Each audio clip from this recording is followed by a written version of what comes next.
Kattappana block panchayat Ayyappan കോവിലിൽ അനുവദിച്ച വനിതാ ഫിറ്റ്നസ് സെന്ററിന് ഉടൻ അടിസ്ഥാന സൗകര്യമൊരുക്കുമെന്ന് പഞ്ചായത്ത് പ്രസിഡന്റ് ജെയ്മോൾ ജോൺസൺ. കെട്ടിടം വൈദ്യുതീകരണത്തിന് 1,56,000 രൂപ അടയ്ക്കുകയും ഗ്ലാസ് വർക്കുകളുടെ ടെൻഡർ നൽകുകയും ചെയ്തു. ഏപ്രിൽ മാസം ഫിറ്റ്നസ് സെന്റർ പ്രവർത്തിപ്പിക്കുവാൻ കഴിയുമെന്ന പ്രതീക്ഷയിലാണ് പഞ്ചായത്ത് ഭരണസമിതി. 2023-24 സാമ്പത്തിക വർഷമാണ് കട്ടപ്പന ബ്ലോക്ക് പഞ്ചായത്ത് വനിതാ ഫിറ്റ്നസ് സെന്ററിനായി 5 ലക്ഷം രൂപ അനുവദിച്ചത്. കെട്ടിടം അയ്യപ്പൻ കോവിൽ പഞ്ചായത്ത് വിട്ടു നൽകുകയും ചെയ്തു. കറണ്ടിൽ പ്രവർത്തിക്കുന്ന ഉപകരണങ്ങൾ ബ്ലോക്ക് പഞ്ചായത്ത് സ്ഥാപിക്കുകയും ചെയ്തു. കെട്ടിടത്തിൽ വയറിംഗും വൈദ്യുതിയും ഇല്ലായിരുന്നു. ഉദ്ഘാടനം കഴിഞ്ഞ് ഫിറ്റ്നസ് സെന്ററിന് ഇത് തിരിച്ചടിയായി. കെട്ടിടം വയറിംഗ് നടത്തി പൊടി കയറാതെ സുരക്ഷിതമാക്കണം. വ്യായാമത്തിനുള്ള സാധനങ്ങൾ പൊടി കയറി നശിക്കുന്ന വാർത്ത ഇടുക്കി വിഷനാണ് പുറം ലോകത്തെത്തിച്ചത്. ഇതേ തുടർന്ന് പഞ്ചായത്ത് 4 ലക്ഷം രൂപ വയറിംഗിനും അടിസ്ഥാന സൗകര്യം ഒരുക്കാനുമായി നീക്കിവെച്ചു.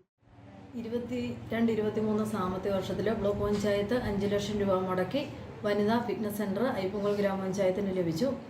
അത് നമ്മൾ കൃഷിഭവൻ്റെ മോഡലിലുള്ള കെട്ടിടത്തിലാണ് അതിൻ്റെ സാധനങ്ങൾ അവിടെ സ്ഥാപിച്ചിരിക്കുന്നത്. ശരിക്കും അവിടെ കറണ്ട് കണക്ഷൻ വേണം, അതോടൊപ്പം തന്നെ വനിതകൾക്ക് ഡ്രസ്സിങ് റൂം വേണം.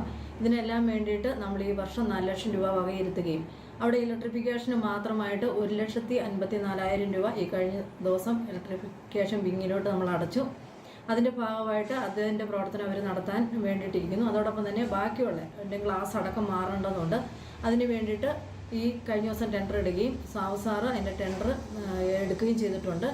എഗ്രിമെൻറ്റ് വെച്ച് കഴിഞ്ഞാൽ മാർച്ച് 31-ന് മുമ്പായിട്ട് നമ്മൾ അതിൻ്റെ പണി പൂർത്തീകരിക്കുന്നതിന് വേണ്ടിയിട്ടുള്ള ഫിറ്റ്നസ് സെന്റർ സ്ഥാപിക്കുകയും ഉദ്ഘാടനം ചെയ്യുകയും ചെയ്തിട്ട് 1 വർഷം കഴിഞ്ഞു. 5 ലക്ഷം രൂപയുടെ യന്ത്ര സാമഗ്രികളാണ് പൊടിപിടിച്ച് കിടക്കുന്നത്. കെട്ടിടം വൃത്തിയാക്കിയ യന്ത്രങ്ങൾ കേടുപാട് കൂടാതെ സംരക്ഷിക്കാൻ പഞ്ചായത്ത് കമ്മിറ്റി തീരുമാനമെടുത്തിരുന്നു. മാർച്ച് 30-ന് മുമ്പായി വയറിംഗ് നടത്തി മറ്റു ജോലികളും പൂർത്തിയാക്കി ഏപ്രിൽ മാസം വനിതകൾക്ക് പ്രയോജനപ്പെടുത്താൻ കഴിയും വിധം പ്രവർത്തിപ്പിക്കുമെന്ന് പഞ്ചായത്ത് പ്രസിഡന്റ് ജെയ്മോൾ ജോൺസൺ പറഞ്ഞു. ഇടുക്കി വിഷൻ ന്യൂസ്, അയ്യപ്പൻ കോവിൽ.